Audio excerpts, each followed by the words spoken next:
Olá pessoal, aqui quem fala é o Eric Machado do canal Entendendo Direito. E hoje eu estou conversando com o professor Solon Linhares. Professor, é um prazer ter você aqui conosco. Prazer. Muito obrigado pelo convite, por ter aceito o convite. Professor, sobre o que nós vamos conversar hoje? Então, hoje o nosso bate-papo é sobre o confisco de bens como uma medida de prevenção, de contenção à corrupção e a recuperação de ativos. Bacana. Então tá certo. Para quem não conhece o professor ele é mestre pela Federal do Paraná, doutor em Direito pela PUC e ele integra também a Polícia Federal. Então ele tem uma experiência muito bacana aí para dar pra gente. Então, nos vemos aí nesse vídeo. Então tá certo. Professor, a primeira pergunta que eu gostaria de fazer para você é relacionada a esse tema da corrupção. Por que você acredita que o que leva as pessoas a terem atitudes corruptas? Muito legal essa tua primeira indagação, Eric. É importante nós refletirmos sobre o impulso que leva uma pessoa a praticar crime. O que leva ela a tender para a criminalidade. E aí estamos falando de uma criminalidade econômica, uma criminalidade extremamente lucrativa. Aí a explicação, o tema que nós usamos para tentar buscar explicações sobre isso é a análise econômica do direito. Ou seja, de uma maneira correta seria falar assim, a metodologia usada para o estudo do que leva o ser humano a praticar ou não praticar crimes é a análise econômica do direito.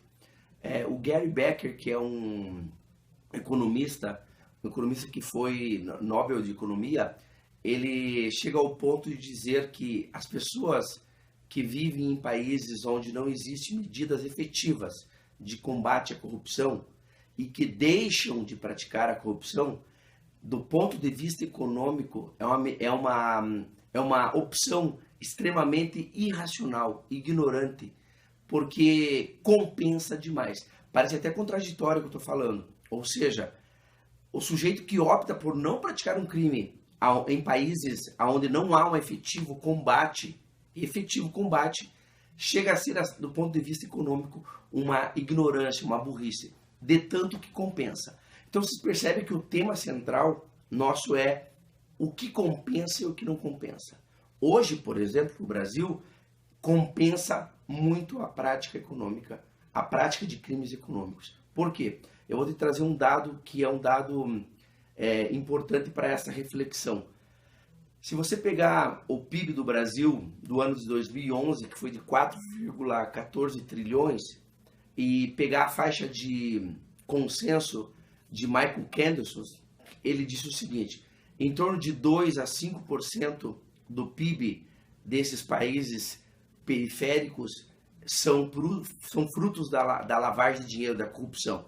Então vamos pegar o 2% de 4,14 trilhões. Dá no mínimo 84 bilhões de dólares que são frutos da corrupção. Então hoje esse dado é um dado, óbvio que não é um dado fidedigno, extremamente certo, porque você não tem parâmetros, tem muita cifra negra. Mas se você pensar em 84 bilhões que é fruto da corrupção, se você pensar a Lava Jato, a Operação Lava Jato já recuperou em torno de 3 a 4 bilhões de ativos. Estima-se que foi fruto da corrupção da Lava Jato em torno de 20 bilhões. Quer dizer, nós estamos falando em 80, estamos falando em mais 4 Lava Jatos que nós não sabemos que existem no Brasil. Esse é um ponto importante. Então, a premissa central para iniciar a reflexão é, hoje no Brasil se tem em torno de 80 a 84 bilhões de dólares que são fruto da corrupção anualmente. E então compensa. Por que compensa? Porque nós não temos contenção para isso. Não temos freios, contenções jurídicas para esse tipo de criminalidade econômica. Correto. E diante dessa situação tão complicada, né, relacionada à corrupção, no Brasil nós temos instrumentos efetivos para combater essas práticas? Então, veja que essa pergunta tua é um gancho importante. No Brasil, por que na visão do Gary Becker compensa? Porque nós não dispomos de instrumentos para fazer essa contenção. Hoje, o nosso Código de Processo Penal ele é de 1942. Ele dispõe de medidas, por exemplo, de sequestro, de arresto, de hipoteca legal. Por óbvio que com a lei de lavagem de dinheiro principalmente a lei nova, recente, de 2012, tivemos mudança nessas medidas assecuratórias, mas ainda é pouco, ainda não se consegue combater efetivamente essas corrupções. E o Brasil tem conseguido recuperar esses ativos provenientes dessas práticas? Então, veja, Eric, essas práticas desses delitos de corrupção têm trazido para o Brasil uma reflexão nova. Ou seja, não é necessário que eu apenas busque, através do processo penal, uma pena privativa de liberdade. Porque vamos pensar, o processo penal, o que ele objetiva lá no final, se o réu é culpado? Ele objetiva a busca da verdade real, mas o réu sendo culpado, ele objetiva o quê? A aplicação de uma pena corporal, de uma pena privativa de liberdade. Essa pena privativa de liberdade, nós voltamos à primeira pergunta, ela não contém a criminalidade econômica. Por quê? Porque compensa o sujeito praticar. Por quê? Porque ele não vai sofrer uma pena privativa de liberdade. Outro dado essencial é que 3% das pessoas que praticam crimes de corrupção, falando de crimes de corrupção de altíssimos valores, são condenados à pena privativa de liberdade. Então, por isso que eu falo insistentemente, essa decisão do Supremo Tribunal Federal, que autorizou a execução provisória da pena já a partir da decisão do 2º grau, ela veio ao encontro desse anseio. Por quê? Porque ela veio colocar na cadeia, vai colocar na cadeia o sujeito que praticou esse crime. E ele tem grana para pagar para recorrer 200, 500 mil vezes. O senador Luiz Estevão. O Luiz Estevão tinha 34 recursos empedrado. Até julgar todos os recursos, ele não seria nunca colocado atrás das grades. Quer dizer, existe até uma pesquisa que diz a prescrição desses delitos econômicos somente ocorre quando o cara morre. Por quê? Porque ele recorria. Então aí volta no primeiro tema. Se o cara tem grana para recorrer, ele vai recorrer, porque ele não vai ir preso. Apenas 3% vão preso. Então ele recorre para não transitar em julgado. E aí ele não vai preso. Ou seja, compensa o crime para ele. Aí você entra com a pergunta. Nós temos medidas processuais para fazer frente a essa contenção? Não temos. Por quê? Porque as medidas que nós dispomos hoje para esses criminosos econômicos são medidas de privativa de liberdade. Então, até 2015, as medidas que nós tínhamos de privação de liberdade ainda tinha que obedecer todo o trânsito em julgado. E esses caras, tendo dinheiro, eles recorriam ao infinito. Então você não conseguia colocar atrás das grades. Por isso que o crime compensa mais ainda para eles, entendeu? E isso é algo que me deixa muito tenso. Por quê? Porque enquanto você reflete, e o princípio da presunção de inocência, professor, está lá na Constituição Federal. Sim, nós precisamos evoluir. Eu pergunto para você, o princípio da insignificância está na Constituição Federal? Não está. E como que ele é utilizado? Por uma interpretação jurídica. O STF entendeu que não se pode pôr atrás das grades o sujeito que furtou 3 sabonetes. Agora, não está na Constituição. Foi um anseio da sociedade que levou a esse ponto. Agora, o anseio da sociedade nos leva ao quê? A colocar atrás das grades, porque não temos medidas aptas a conter economicamente ainda o criminoso, só temos medidas corporais, então vamos colocar pelo menos o cara atrás das grades. Mas nem isso a gente tem feito. Então aí que entra o ponto central. Voltando à pergunta, nós temos medidas processuais para conter os atores da corrupção sistêmica? Não, não temos. Nós deveríamos ter 2, que era a pena privativa de liberdade, que dispomos agora com uma interpretação à luz da decisão do Supremo um pouco mais pragmática, e ainda não dispomos da medida de contenção patrimonial. Quando chegarmos a esse momento, 2 medidas, uma corporal, pena privativa de liberdade, e outra de cunho patrimonial, aí a gente tem instrumentos processuais aptos para conter a corrupção. Bacana. E qual que é a sua proposta relacionada a esse confisco alargado de bens? Então, essa proposta nasceu de um estudo em 2010. Então, não é importante que se diga, não é uma proposta que nasceu em decorrência da Lava Jato. A Lava Jato era de 2014. Esse estudo já faço desde 2010 sobre a perda de bens. Hoje, a título de exemplo, Eric, um sujeito que vem carregado com 500 quilos de cocaína de Foz do Iguaçu para Curitiba e ele é preso pela Polícia Rodoviária Federal, como o caminhão é instrumento do crime, ele está usando o caminhão para transportar a droga, esse caminhão é apreendido. Ele é apreendido. A gente chama isso de sequestro. Ele é sequestrado. Ele é sequestrado para quê? Para ao final ele ir a leilão, ao final da decisão transitada em julgado de condenação dele. Fica lá esse caminhão, lá no pátio da Polícia Federal, por exemplo. Esse caminhão, imaginemos que ele valha 500 mil reais. Se esse cara morre durante o processo, pegou uma doença lá na prisão, morreu. Esse caminhão, como não transitou em julgado a sentença dele, por quê? Porque ele morreu, houve extinção da punibilidade pela morte do agente, esse caminhão é devolvido para a família. Por mais que esse caminhão tenha sido comprado com o tráfico de drogas. Agora imagine uma fazenda, imagine apartamentos, imagine quadros de valores, é devolvido. Por quê? Porque nós não dispomos desses instrumentos de perda. Com base nisso, me nasceu a vontade de estudar a questão da perda de bens. E aí eu fui buscar na doutrina estrangeira, na União Europeia, nos Estados Unidos, o confisco de bens. O confisco de bens, o confisco alargado de bens, ele parte da seguinte premissa. Se você é condenado a um crime, e aí condenado em segunda instância, a minha proposta já é em segunda instância, então, ao fazer essa proposta, ao vir a decisão do Supremo, ela veio corroborar com a minha decisão, com a minha proposta. Então, ao ser condenado em segunda instância por um crime previsto em rol taxativo, por exemplo, uma organização criminosa, um tráfico de armas, um tráfico de drogas, um crime de corrupção, tá lá, corrupção ativa, passiva, peculato. O sujeito é condenado em segunda instância, todos os bens dele e de interpostas pessoas físicas e jurídicas são colocados em suspeição. Ou seja, presume-se que aqueles bens que ele tem são proveito, são oriundos do crime. E aí, para ele recuperar esses bens, ele tem que provar a origem lícita daqueles bens. Aí você poderia pensar, professor, mas isso seria uma inversão de valores no processo penal. Porque o processo penal é o MP que tem que provar a culpa.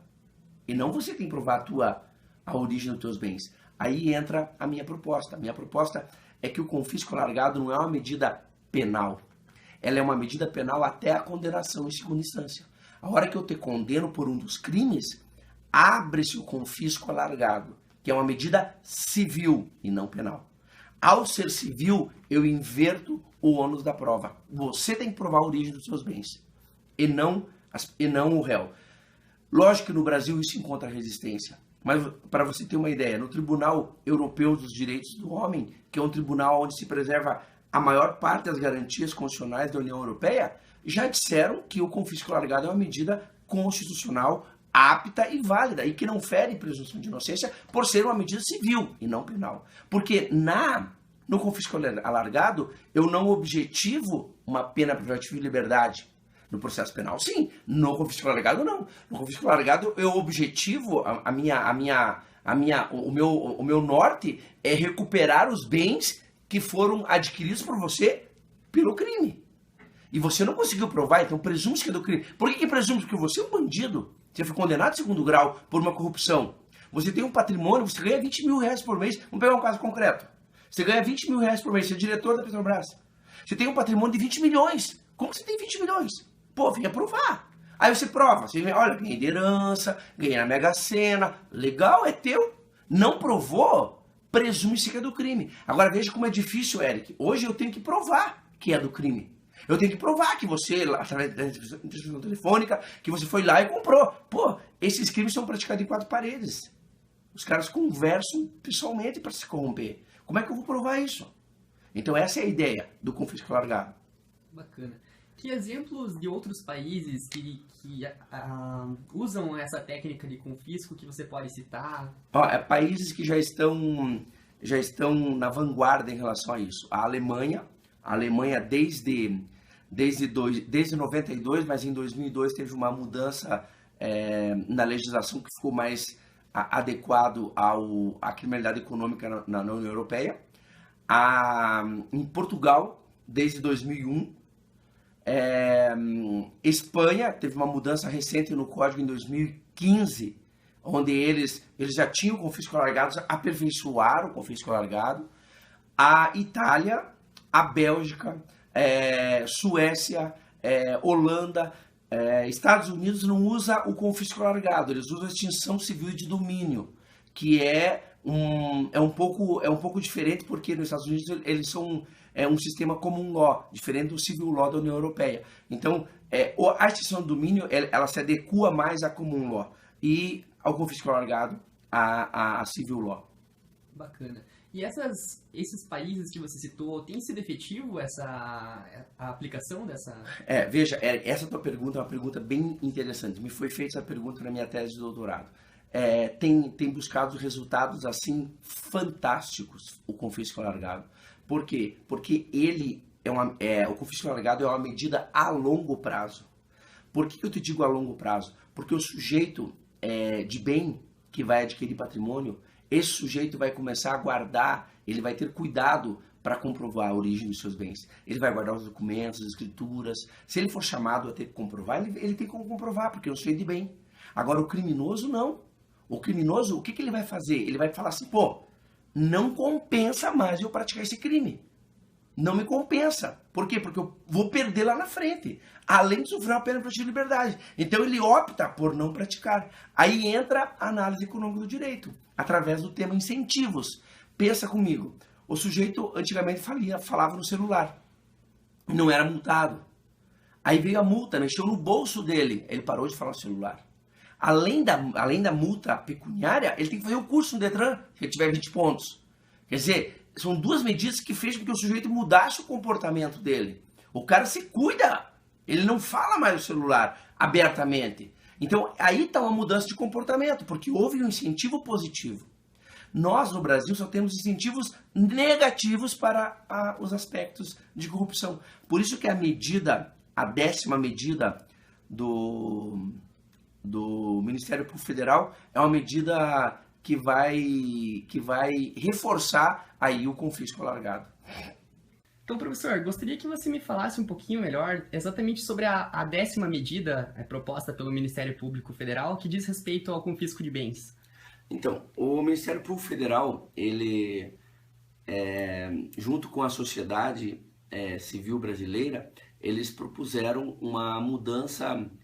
São 10 medidas de combate à corrupção. Isso foi fantástico. O procurador da República, Dr. Deltan Dallagnol, foi o que encabeçou isso junto com a sociedade civil. E é um clamor da sociedade para que ele efetivamente coloque um basta na corrupção. E dentre as medidas, a gente pode ressaltar aí a tipificação do crime de enriquecimento ilícito, que nós não temos ainda hoje no Brasil. Mas eu vejo uma das medidas que mais temos a extinção civil de domínio também, mas a medida que eu vejo como mais pragmática seria o confisco alargado, que é a 10ª medida. Tem algumas peculiaridades da 10ª medida que diferem um pouco da minha proposta de confisco alargado. Mas o importante é que o confisco alargado seja aprovado no Congresso Nacional e lá ele entre em vigor. Por quê? Porque aí nós temos um instrumento. E depois nós fazemos como fez Portugal, como fez Espanha, como fez a Alemanha. Nós adequamos, aperfeiçoamos esse confisco alargado com as nossas demandas. Então, é um instrumento que também ele trabalha com a presunção, como eu havia dito para você. Se você é condenado por um dos crimes previstos em rol taxativo, presume-se que o teu patrimônio é do crime, então você tem que vir provar isso. A diferença é que você tem que aguardar o trânsito em julgado para você ter a disponibilidade desses bens oriundos desta presunção. Aí que difere um pouco comigo.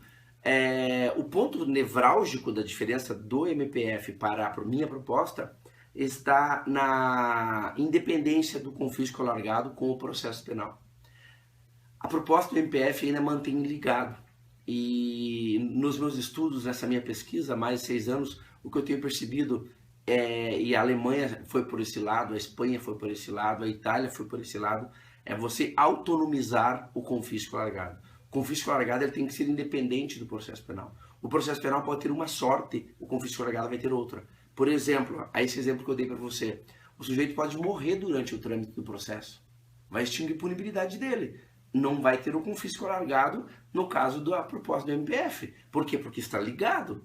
Quando você autonomiza, você passa a tratar o confisco alargado como uma natureza jurídica extremamente civil, unicamente civil, você desliga do processo penal. Ou seja, você não tem que observar, por exemplo, uma prova acima de qualquer suspeita razoável, qualquer dúvida razoável.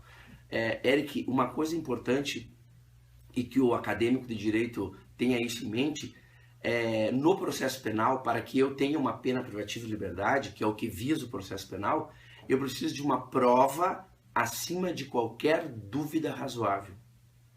Essa minha prova tem que ser acima de qualquer dúvida para eu te condenar. Se eu não tiver essa prova, eu tenho que te absolver porque em dúvida pro réu. Princípio favor rei.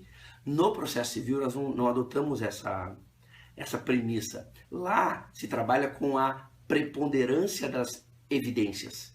Se eu tenho uma evidência que prepondera mais em relação a outra, é essa evidência que vai nortear a minha decisão.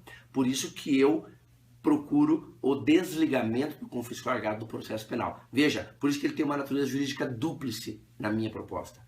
Ou seja, ele tem uma natureza jurídica penal até a sentença penal condenatória de segundo grau. Depois ele se autonomiza. Professor, então como você citou várias vezes até na nossa conversa, você é um estudioso nesse tema e eu ouvi dizer que você está escrevendo um livro e tudo mais, eu gostaria que você falasse a respeito. Então, Eric, eu tenho um livro que já foi escrito e a editora RT, a Revista dos Tribunais, ela encampou a ideia e vai publicar o livro no início de novembro de 2016. Esse livro vai se chamar O Confisco de Bens, uma medida penal com efeitos civis contra a corrupção sistêmica. Então, se veja, uma medida penal, por quê? Porque você tem que ter uma condenação em segundo grau. Com efeitos civis, porque ele se autonomiza, contra a corrupção sistêmica. Então, é um livro que vai ser lançado, como eu disse, no início de novembro, pela RT. Eu quero convidar a todos os teus ouvintes aí, os acadêmicos de direito, para que participem desse lançamento, estão convidados a ir ao lançamento.